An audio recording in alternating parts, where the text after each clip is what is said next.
Hi everybody, so it's question and answer session day again today. So we've got some really good questions and comments that you've left us.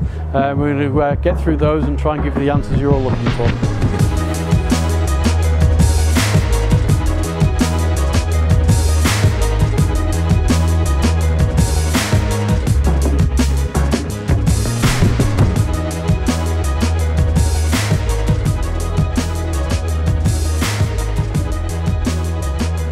So we've got a question from Andrea. First off, apologies, I think we've missed this one on our last Q&A session. So you're asking about the roof lining on there. I think you've got a 5.1 California. You're asking whether you could upgrade and get this new the new bellows from on there. As far as I'm aware, it does fit, there's no problem. So the bellows that go into a 6, for example, fit on the 5.1. It's the same roof bellows, same design that's there, so there's no reason why, for example, the new one with the opening on the front would go in as well. I know we've had vehicles that we've already done that too, so we've had 5s that have had the newer style material fitted to them, so it shouldn't be a problem at all for it to go in there. What I'd probably say to do is obviously just take it to your local van centre, get a price for what to change the roof bellows that's in there as well.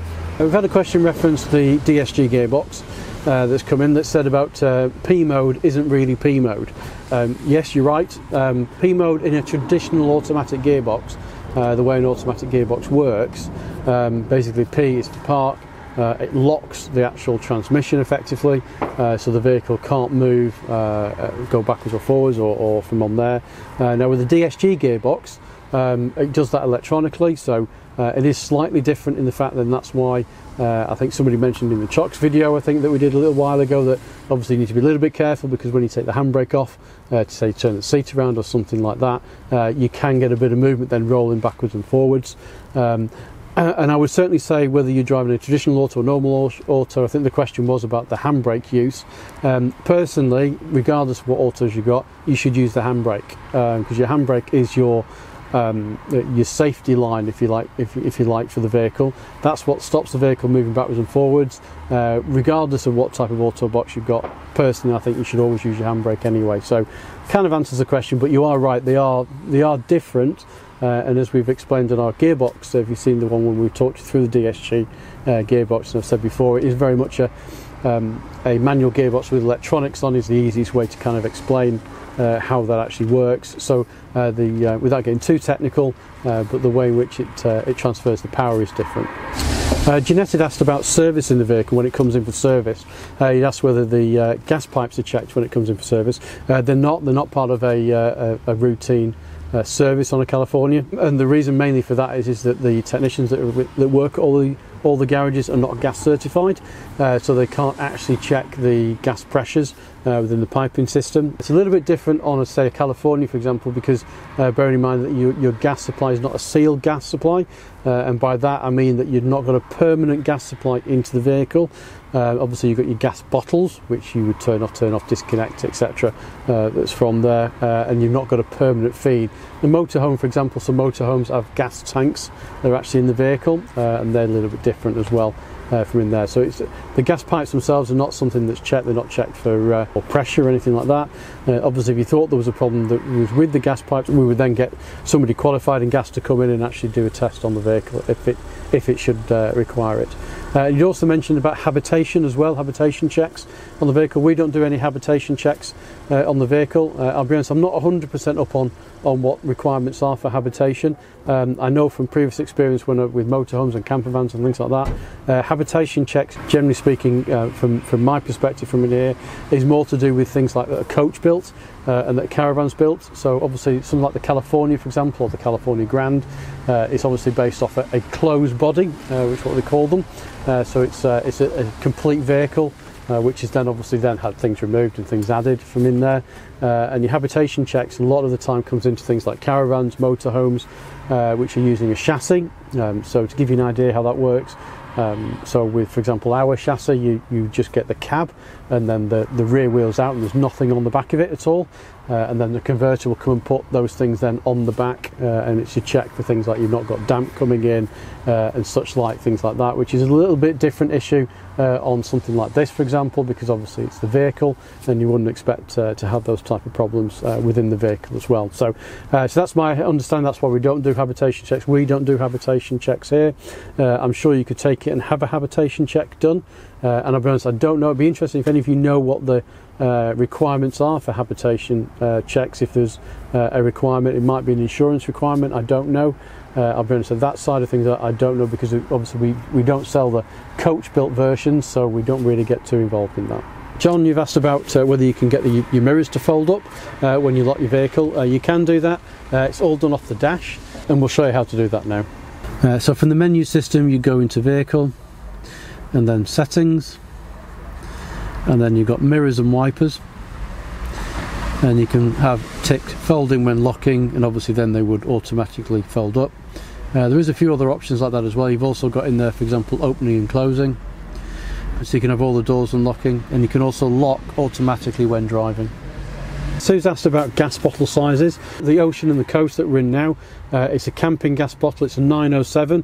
It's about so big. That's in there. We'll put a picture of it up from on here as well. You can get half sizes, but it's very difficult to get half sizes. It's mainly I've only seen the full size ones in the shops that's in there as well, and that fits in the back. If it's a Grand California, the Grand California takes a 11 kilogram bottle. Now the only people I've been able to find that actually do the exact 11 kilogram bottle is Flowgas. We just order them online to get them from Flowgas. But you can get smaller sizes than that that's in there. That's about the biggest, 11 kilograms. That goes in and it fits nicely in there, and you can get 2 of them in there as well.